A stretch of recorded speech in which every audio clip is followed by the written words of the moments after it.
요즘에 슬금슬금 금리 정점론이라는 게 나오고 있죠. 낮아진 은행 이자를 대체할 만한 채권 상품이 있다. 1억을 투자하신 분들의 받아가신 이자가 약 50만 원 정도가 된다. 그래서 낮아진 은행 이자를 대체할 만한 충분히 매력적인 채권 상품이 두 가지가 있다. 그 두 가지가 바로 만기 매칭형 채권 ETF가 있고요.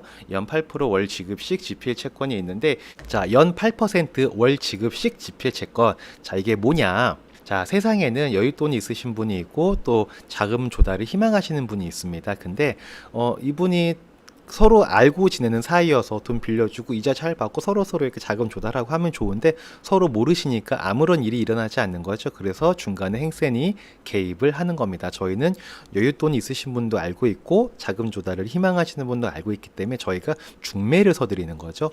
왜 부동산 가도 집 파실 분, 집 사실 분 서로 모르기 때문에 공인중개사가 둘을 연결해주는 역할을 하게 되는 거잖아요. 그래서 저희도 마찬가지로 그런 역할을 하는 거다라고 보시면 되고요.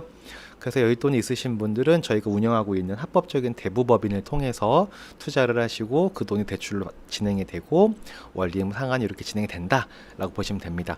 근데 이제 우리 돈을 거래할 때는, 금전 거래할 때는 제일 중요한 게 앉아서 빌려주고 서서도 받기 힘든 게 돈 거래다라는 얘기가 있지 않습니까? 그래서 항상 가장 중요한 게 안전장치인 거죠. 안전장치는 어떻게 저희가 설정을 하는 거냐면, 자금 조달하신 분이 담보를 제공할 수 있어야 저희가 자금 조달 중매를 서드리게 됩니다. 그 담보는 아파트만을 담보를 인정을 하고 있고요.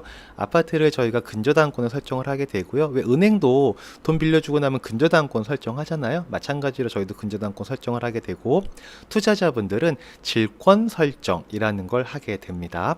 이 질권 설정이 다소 낯서신 분들도 있으실 거예요. 근데 별거 아니고요. 이렇게 생각하시면 됩니다.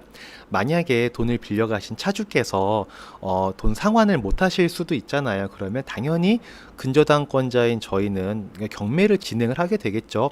은행도 돈 빌려간 차주가 돈 안 갚으면 근저당권자로서 경매를 신청하지 않습니까? 마찬가지입니다. 똑같이 근저당권자인 저희가 경매를 신청을 하게 되고요.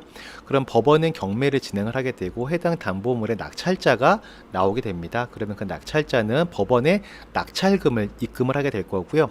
법원은 우선순위에 따라서 그 낙찰금을 배당이라는 걸 하게 되죠. 그 배당을 할 때 가장 먼저 받아가시는 분은 질권 설정자이다 라고 보시면 됩니다. 우리 왜 경매에 이런 용어가 있잖아요. 우선 변제권 이라는 게 있잖아요. 그래서 질권자가 최우선 변제권자 이다라고 보시면 되고요. 질권자가 돈을 받고 나서 남은 금액이 있으면 근저당권자가 받아가는 거다, 이렇게 보시면 됩니다. 그래서 GPL 채권 투자의 개요를 한 번 더 정리해서 말씀을 드리면, 이자는 중요한 게 이거죠. 이자는 연 8%입니다. 이거는 고정이자인 거고요. 고정이지 확정은 아닙니다. 확정이라고 하는 순간 뭐 원금 보장처럼 알아들으실까봐 제가 그런 말씀 드리는 건 아니고요. 고정이자입니다. 변동하지 않는다라는 거고요. 8% 이자고, 예시로는 금액으로는 1억을 투자하신 분들의 받아가신 이자가 정확히 48만 원 조금 넘는데, 그냥 쉽게 말해서 약 50만 원 정도가 된다. 그래서 1억 빌려주고 매월 50만 원씩 이자 받는 거다라고 보시면 되고요. 그리고 가장 중요한 게 담보물이잖아요. 차주가 돈을 갚지 않았을 때 우리의 소중한 투자금을 보호할 수 있는 거는 담보밖에 없는 거거든요. 누구도 보호해줄 수 없는 거지 않습니까? 그러면 그 담보를 설정을 할 때 LTV라는 거 설정하게 되는데, 이게 현재 기준으로는 65% 이하로 LTV를 설정을 하고 있습니다. 제가 조금 이따가 실제 저희가 운용되고 있는 GPL 채권의 실제 상품들을 좀 보여드릴 건데요. 이게 무조건 다 65%로 한다가 아니고요. 최대 65%인 겁니다. 그리고 요건 시장 상황에 따라서 물건별로 다 다릅니다. 예를 들어서 우리가 똑같은 아파트 단지여도 다 LTV를 60%나 65%로 일괄 적용하지 않는다는 얘기인데, 예를 들면 이런 거죠. 그 송파의 헬리오시티라는 아파트가 9,500세대가 있잖아요. 굉장히 많죠. 그 9,500세대가 KB 시세로는 딱 하나로 정리가 되어 있을 거지 않습니까? 그러면 헬리오시티는 무조건 LTV 60%, 뭐 65% 적용한다, 이 개념이 아니고, 헬리오시티에서 로얄동 로얄층이 있을 거고요. 또 인기 없는 동이 인기 없는 층에 있을 거지 않습니까? 그럼 이 각각의 물건에 따라서 일물 일가제가 있는 것처럼 각각의 LTV를 적용을 한다라고 보시면 될 것 같으세요. 그리고 투자 기간은 대출 기간이라고도 볼 수 있죠. 1년 단위로 진행이 되고 있고요. 담보 대상 물건은 저기 지방에 있는 나홀로 아파트나 그런 건 당연히 저희가 담보물로 인정하지 않겠죠. 그런 거 하지 않고 뭐 서울이나 수도권 그리고 5대 광역시에 있는 아파트만을 담보로 인정을 해서 진행을 하고 있다. 그리고 투자 방식은 조금 독특합니다. 투자 예약제로 진행이 되고 있는데 일반적으로 우리가 정기 예금이나 뭐 ETF나 이런 거 가입하거나 투자하거나 그럴 때는 내가 원하는 금액을 원하는 시기에 아무 때나 할 수 있는 거잖아요. 왜? 무형의 금융상품이기 때문에. 근데 이 GPL 채권은 담보를 제공하고 자금을 조달해가는 차주가 있어야지만 투자를 할 수 있는 거잖아요. 그러니까 투자자 우선이 아니고 자금 조달 희망자가 있을 때만 투자를 할 수 있는 거죠. 이해가 되시죠? 그렇기 때문에 대부분 예약을 이렇게 해놓으세요. 그러면 거기에 따라서 물건을 갖고 자금 조달을 희망하시는 분이 생길 때마다 예약 순서대로 저희가 이렇게 매칭을 해드리는 방식으로 진행이 되고 있다라고 보시면 될 것 같습니다. 자, 그러면 이제는 GPL 채권이 실제로 어떤 것들인가, 어떤 담보를 잡고 투자를 하고 있고 어떻게 생겼나 요거 좀 보여드리도록 하겠습니다. 요건 저희 블로그에 다 올라와 있으니까 누구나 다 들어가셔서 보실 수 있습니다. 여기 보시면은 요거는 인천에 있는 어떤 아파트를 담보로 어떤 분께서 대출을 받아가신 거죠. 그리고 수익률이 3.8%, 세후 5.8%인 거고요.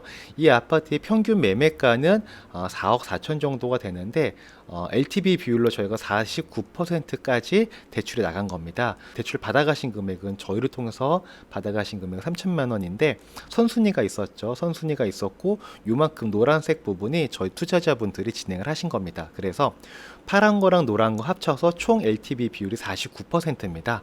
그 얘기는 뭐냐면 이분께서는 세후 5.8% 이자를 받으시다가 혹시라도 이 차주분께서 상환을 하지 못하게 되시면 경매를 진행을 할 거잖아요. 그때 4억 4천짜리 아파트가 반토막 이상으로 떨어지게 되면 이제 원금에 대한 손실이 발생할 수 있다라는 건데 아파트가 이게 일반 토지나 상가 뭐 특수물건도 아닌데 경매에서 아파트가 1년 사이에 반토막 나는 거는 그렇게 쉬운 일은 아니지 않습니까? 또 지금도 이미 많이 빠진 상태이고 그러다 보니까 저희는 굉장히 좀 안전한 편이지 않나 라고 생각을 하면서 이 GPL 채권을 고객분들께 안내를 드리고 있는 거고요. 또 그럼에도 불구하고 어떤 분들은 그럴 수 있거든요. 4억 4천짜리 아파트도 1년 만에 50% 반토막 날 수 있지 라고 생각이 되시는 분들도 계실 텐데 그런 분들께서는 이 채권 상품을 이제 안 하시면 되는 겁니다. 사람은 다 생각이 다르기 마련이니까요. 그리고 이런 것들은 나중에 저희가 GPL 채권 운영할 때 이제 주요하게 생각하는 리스크 관리 10개명인데 찬찬히 한번 보시면 되고 또 그 아래에는 하나하나의 물건을 심사한 저희 심사 보고서가 다 첨부가 되어 있으니까요. 블로그 들어가시면 하나하나 다 확인을 직접 다 하실 수 있으실 겁니다.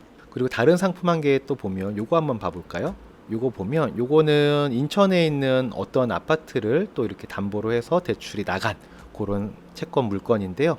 요거는 4억 7천짜리 아파트에 LTV 비율이 42%까지 대출이 진행된 건입니다. 그러면 얘 같은 경우도 마찬가지로 만약에 이 채권에서 투자해서 이자를 받다가 우리가 손실이 날 수 있다면 어떻게 돼야 되냐면 이 4억 7천짜리 아파트가 42% 미만으로 낙찰가율이 나와야 된다는 거죠. 근데 1년 만에 이게 그렇게 많이 떨어지는 거는 사실 거의 없지 않을까라는 생각을 저는 갖고 있지만 저랑 생각이 다르신 분들은 안 하시면 된다라는 말씀을 드립니다. 다 이런 식으로 쭉 내려가면 똑같이 심사 보고서나 이런 거 다 나와 있으니까 참고하셔서 의사결정하시면 될 것 같고요. 하나만 더 보겠습니다. 요것도 다 저희가 진행했던 거 다 올려놓은 건데 요거 같은 경우는 이제 고덕에 있네요. 고덕에 있는데 이거는 2억 6천짜리 아파트인데 1억이 대출에 나갔고요. LTV는 38% 정도 수준이다 라고 보시면 됩니다. 이 정도면 뭐 안전하지 않나 라고 저는 생각을 하는데 이것 또한 사람마다 생각이 다르기 때문에 다 본인 판단에 의해서 이제 도움이 되는 것 같다 라고 하시면 목돈관리 활용을 하시면 될 것 같습니다. 그래서 연 8%월 지급식 GPL 채권을 한마디로 정의를 하자면 세후 세전은 8%지만 세후로는 5.8%를 별다른 거 신경 쓰지 않고 월세처럼 따박따박 그냥 받고 싶다 라고 하시는 분들 1억당 한 50만원 받고 싶다 그런 분들은 이제 이 상품을 좀 눈여겨보셔도 괜찮지 않을까라고 생각이 됩니다. 그러니까 다시 한번 오늘 정기예금을 대신해서 우리가 눈여겨볼 만한 채권 상품 두 가지가 있다라고 말씀드렸는데, 첫 번째는 만기 매칭형 ETF라는 게 있더라. 요거는 연 3% 내외의 수익을 노리면서 시세 차익도 한번 노려보겠어 라는 그런 분들은 요거를 증권사에 가셔서 상담 받으시고 또는 알아보셔서 진행을 하시면 되는 거고요. GPL 채권은 세후 5.8% 이자를 매월 월세처럼 따박따박 받고 싶다. 그러니까 1억 정도 넣어놓고 매월 50만 원 받고 싶다라고 생각되시는 분들은 저희 센터로 연락을 주셔서 상담 받고 확인할 거 확인해 보시고 본인에게 어울리는 상품이다. 그러면 활용을 해보시면 될 것 같습니다. 그리고 저는 오늘 채권 얘기도 말씀드렸지만 이런 얘기를 좀 드리고 싶습니다. 요즘에 슬금슬금 금리 정점론이라는 게 나오고 있죠. 작년까지만 하더라도 금리의 상단이 어디냐 이거를 아무도 가늠을 할 수가 없었는데, 물론 지금도 상단이 정해지진 않았습니다. 근데 이제 점점 정점론의 얘기가 나오고 있는 만큼 이제 거의 상단 쪽에 가까이 가지 않았나라는 생각을 하게끔 되는데요. 항상 재테크를 할 때 우리가 돈을 버신 분들을 보면요, 반보라도 먼저 움직이신 분들입니다. 근데 그분들이 움직일 때 포인트는 뭐냐면요, 아니라고 하는 것, 이게 아니고요, 아니라고 할 때 그때 움직이신 분들인 거거든요. 그래서 지금 우리가 조금 먼저 남들이 아니라고 할 때 조금 더 이렇게 공격적인 모습을 보여야 돈을 벌 수 있다는 건 다들 아실 겁니다. 그러니까 오늘 제가 말씀드린 건 어찌 보면 현금 흐름과 관련된 내용이었어요. 근데 우리가 재테크가 현금 흐름이라는 것도 중요하지만 또 시세 차익으로 불리는 것도 굉장히 중요하지 않습니까? 지금 시점이 저는 개인적으로 ETF라든지 이런 것들에 좀 관심을 갖기에 나쁜 시기는 아니다. 또 저는 항상 이런 거 투자할 때 장기 투자를 기본으로 하고 말씀을 드리는 사람이잖아요. 그러니까 현금 흐름과 시세 차익을 통해서 자산 관리에 밸런스를 적절하게 맞추실 수 있으면 좋겠다. 좀 그런 시기가 된 것 같다라는 말씀을 드리면서 오늘 강의 영상을 정리하도록 하겠습니다.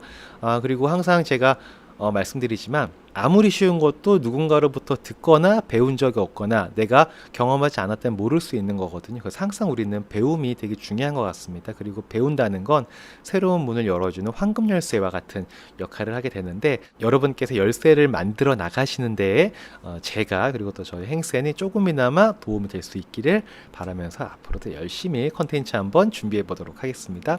일단 오늘 영상 이 정도로 정리하도록 하겠고요. 전 다음번에 또 좋은 소식과 함께 여러분들 찾아뵙도록 하겠습니다. 자, 이상 2025년 1월 2일까지 일하지 않아도 월 3천만 원의 소득이 나오는 시스템을 만드는 사람 오영일이었습니다.